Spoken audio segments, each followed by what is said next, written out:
Congratulations fellas, selamat buat teman-teman yang baru aja jadi maba sasing, atau emang di sini nontonnya sebagai yang sudah jadi anak sasing atau memang kepengen jadi anak sasing di tahun depan. I welcome all of you to my video in 5 must read books khususnya di dunia sastra Inggris. Good day dear fellas, I am Arkan Davi, but it is easier for you to just call me as Davi. I'm currently in the 3rd semester of English Literature major. I don't really want to share about what I've been experienced, what I've been read, what I've been practiced and learned about English literature itself. So here are the recommendations. Betty Azar, Understanding and Using English Grammar. Ini adalah buku pertama yang aku mau saranin buat teman-teman karena buku ini membahas tentang grammar. Tentu saja ini sangat penting karena kalau teman-teman masuk sastra Inggris pasti butuh bahasa Inggris dong.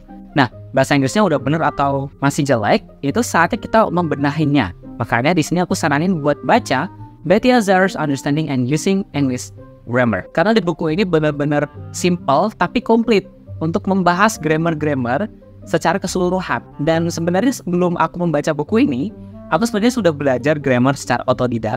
And I felt like that when I've just opened up for the books and learned a little bit about the books, it is somehow the same. Jadi memang benar-benar dalam satu buku itu udah kerangkum semua apa yang udah aku pelajarin selama 1 tahun lebih mengenai grammar.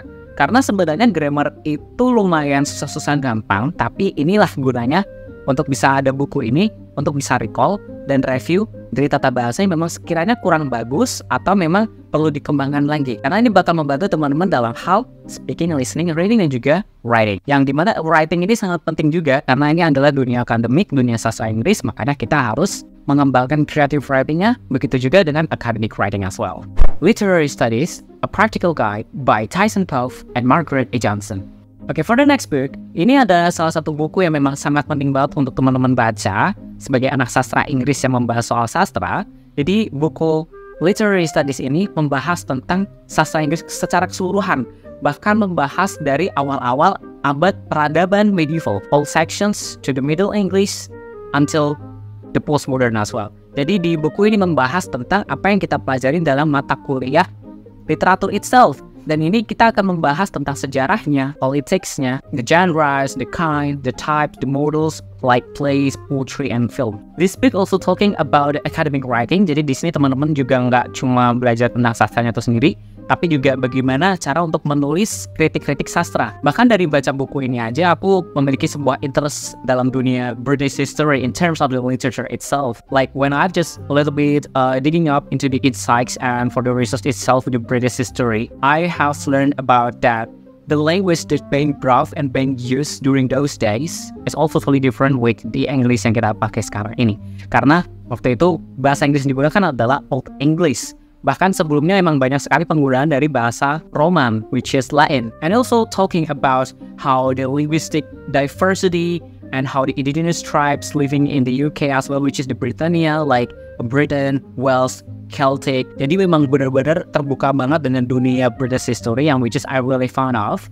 Dan bahkan ini gak cuma fokus di Britania aja, tapi juga melebar sampai ke France dan bahkan sampai ke Skandinavia karena emang ada influence dari Viking itself. Selain British literature in terms of the history, aku juga tertarik dengan postkolonialism dan juga feminism. Jadi dengan baca buku ini aku bisa terbuka untuk masuk ke dalam teori-teori dan framework postkolonialism dan juga feminism. Ini menarik banget untuk bisa di-reset lagi, untuk bisa dipelajarin lagi karena banyak sekali genre-genre buku dan kategori-kategori buku yang sekiranya sangat memudahkan bagi kita untuk bisa memahami tentang framework-framework ini. Jadi nanti kamu pelajarin lebih banyak lagi di perkuliahan nanti ya. Children Literature Books. Ini adalah saran yang sangat unik dan bagus banget buat teman-teman yang semisal memang bahasa Inggrisnya kurang bagus atau memang perlu dikembangkan lagi. Tapi sebenarnya kalau memang teman-teman sudah bisa bahasa Inggris dan levelnya agak tinggi, boleh langsung masuk ke prosa-prosa dan novel. Tapi, if you don't want to get stressed yourself with the high level of the language, you need to just coming back into childhood, or I will say nostalgic, which is children literature. Sekiranya, children literature itu nggak semata-mata cuma cerita aja, cerita anak-anak. But, it has the essential, it has the intentions of what exactly being valued inside the book itself. Jadi meskipun ini bukunya dikemas secara anak-anak, which is storytelling, dan sangat membantu buat teman-teman yang sekiranya bahasa Inggrisnya kurang bagus atau kurang levelnya kurang naik tinggi, itu sangat membantu buat teman-teman untuk memahami storytelling.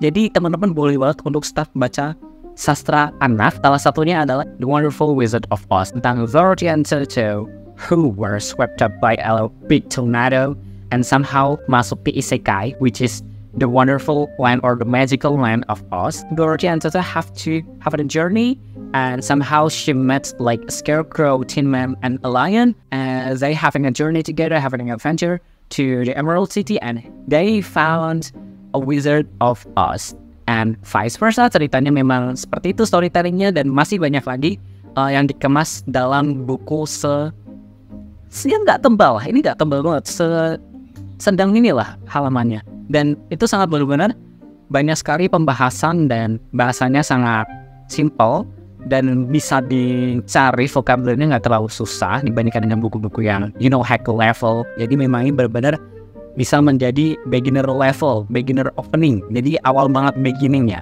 untuk bisa membaca The Wonderful Wizard of Oz. Dan masih ada beberapa alternatif buku lain seperti Anne of the Green Gables, Little House on the Prairie, and then Peter Pan, Folktales.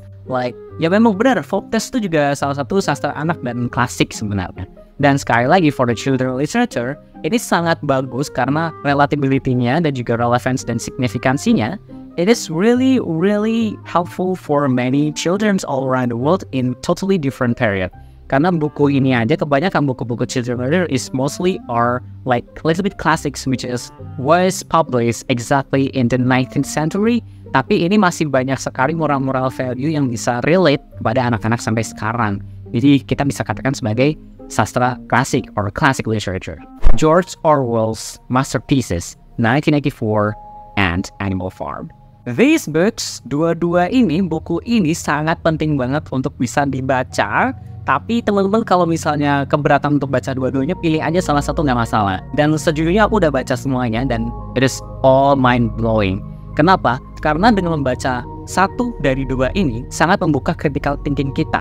Nah, dari 1984 dan Animal Farm itself, it's talking about political satire. Karena konten yang dibahas dari buku-buku ini adalah sarkasme, politik, dan juga membahas tentang bagaimana pemerintahan itu bisa memerintah dan mengendalikan rakyat-rakyat yang ada di bawahnya, dan beberapa guncangan-guncangan dan beberapa kritik sosial. Nah, George Orwell ini emang sangat keren banget karena dia membahas tentang otoritarianisme dari seorang pemimpin, which is the regime or regime. Jadi emang itu membahas tentang kritik sosial dan kritik politik yang ada di daerah Uni Soviet. Ini sangat penting banget karena mendorong jiwa-jiwa kritis kita, mendorong pemikiran-pemikiran kritis kita, karena itulah sesuatu yang sangat dibutuhkan oleh anak-anak sastra Inggris. This is the book, the 1984. It has the covers with the eye, only one eye. Somehow the government has like an eye to looking out to spectate everyone's whatever they are doing. Memang ada halnya propaganda, ada juga brainwash, and somehow ada yang suka mengkritik pemerintah, maka harus di brainwash dan harus di something like that. Jadi ini sangat berulang banget dan mendorong pemikiran kita yang sangat kritis. If you do not quite like 1984 or Animal Farm, here are some alternatives for you. The first one, Jane Austen's Pride and Prejudice, Loved by Toni Morrison, The Raven, Little Woman, Kill a Mockingbird, Shakespeare's Hamlet. In my opinion, this book is so important for you to be read because it talks about the Prince of Hamlet, which is the Prince of Denmark. Dan the writer itself, he was William Shakespeare. Jadi Shakespeare adalah seorang yang sangat fenomenal juga dalam dunia sastra Inggris, dan ini penting banget buat teman-teman untuk mengenal siapa sih William Shakespeare ini melalui karyanya. Salah satunya adalah Hamlet, dan mungkin teman-teman mau reach out lagi yang salah satunya which is romance tragedy, Romeo and Juliet. Jadi keunikannya adalah dengan adanya karya-karya William Shakespeare ini, kita mengenal bahwa buku-buku itu gak kebanyakan prosa atau tulisan-tulisan yang mirip-mirip sebagai novel. Tapi ada juga sastra yang memang dibuat dalam bentuk plays, dialogues, and poetry. Jadi teman-teman seakan-akan membaca buku itu adalah pembahasan yang benar-benar dibahas mengenai tentang puisi, bukan prosa seperti novel. Ini adalah puisi yang bisa kita baca dan kita bisa tampilkan. And that's exactly the reason why there are a lot of theatricals inspired by the Shakespeare's books and some plays and poetry. Itu banyak sekali yang sudah dilakukan di UK langsung, bahkan ada Tom Holland yang memerankan jadi Romeo dan Julietnya yang kontroversial waktu itu. Dan juga ada salah satu aktor yang sangat fenomenal yang aku sukai adalah Benedict Cumberbatch. Dia juga memainkan dari Plays of the Hamlet. Honorable mentions. Gak cuma sampai sini aja, I've got lots of honorable mentions to be shared to you, karena memang kalau 5 doang itu kayaknya kurang cukup. So here are the recommendations. The first one is going to be Introductions to Linguistics. Ini sebenarnya bukan buku, tapi lebih tepatnya adalah journal. Dan jurnalnya langsung dipublish dari UCLA, and I will say it's really legit. And it is really important for you and crucial for you to have it because linguistik itu bakalan muncul di matkul kalian semua.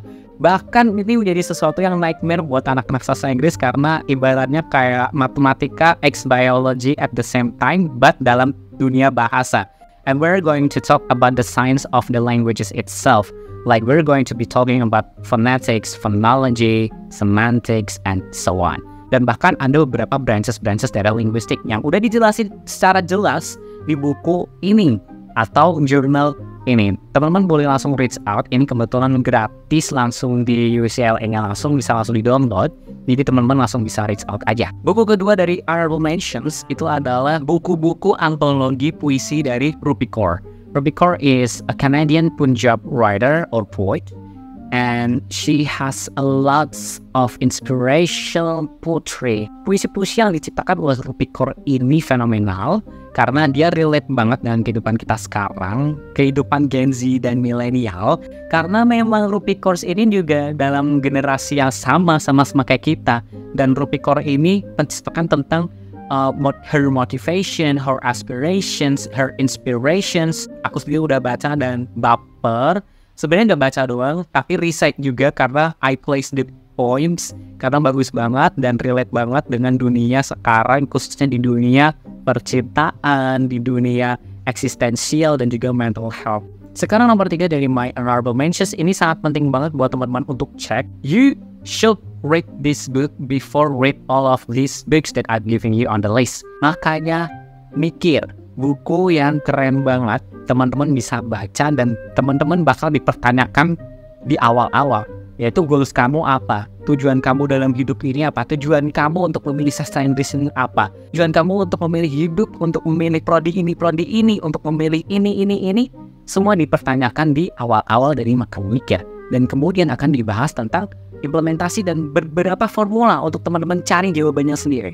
Jadi ini sangat penting banget karena adalah makanya mikir. We need to think. Aku udah baca setengah, tapi itu benar-benar udah life changing banget. Karena memang sekali lagi ini mendorong kita untuk berpikir. Kalau nggak mau berpikir, kita bukan manusia yang mau berubah gitu. Bukan manusia yang sejatinya. Karena kan kita udah diberikan IQ yang cukup tinggi dibandingkan dengan makhluk-makhluk ciptaan Tuhan lainnya. The last but not least, ada buku ESQ. Ini buku langsung yang diciptakan, yang ditulis oleh Bapak Ari Ginanjar Agustian. For information, aku sendiri berkuliah di Universitasnya Pak Ari Ginanjar, di Universitas Ari Ginanjar. It is really great for us to have the opportunity to read the book, to know exactly the book, because it's talking about the spirituality, emotional, and intelligence, which is wrapped up into IQ, EQ, and SQ, intelligence quotients, emotional quotient, and spiritual quotient. Dan di buku ini membahas tentang bagaimana kita melihat sebuah kehidupan. How do we value our life? How do we find our life? How do we behave over the life? Jadi ini benar-benar diajarkan untuk kita mengenal diri sendiri dulu, ya kemudian selanjutnya untuk mengenal orang lain, yang kemudian mengenal tentang dunia kita, alam-alam dan lingkungan kita, dan kemudian mengenal tentang keberadaan dari eksistensial Tuhan. Jadi ini ibaratnya ada banyak sekali bumbu-bumbu dari keislaman karena memang ini adalah bentuk dari kita untuk bisa merefleksikan kehidupan ini seperti apa dalam halnya dunia spiritualisme. Oke, fellas, itu aja buat rekomendasi buku that I've given to you. It is really valuable, and this video exactly how do I menghimpun beberapa buku-buku yang mau aku share ke teman-teman itu. I have to spend my time for about 2 semesters untuk bisa memahami buku-buku ini, dan aku memberikan informasi ini buat teman-teman semua because I do care about you. Yeah, I think I should be asking you one questions. Which book is the most fascinating one in this video and why? So that's my questions. Or maybe you guys have another recommendation, so maybe just drop in the comments and I would like to have a more discussion with you in the comments. For the last moment, jangan lupa buat share, comment, dan juga subscribe channel ini karena I will be give you more videos about dunia sastra dan juga bahasa. So thank you so much for watching this whole video and I will see you later. Bye bye, fellas.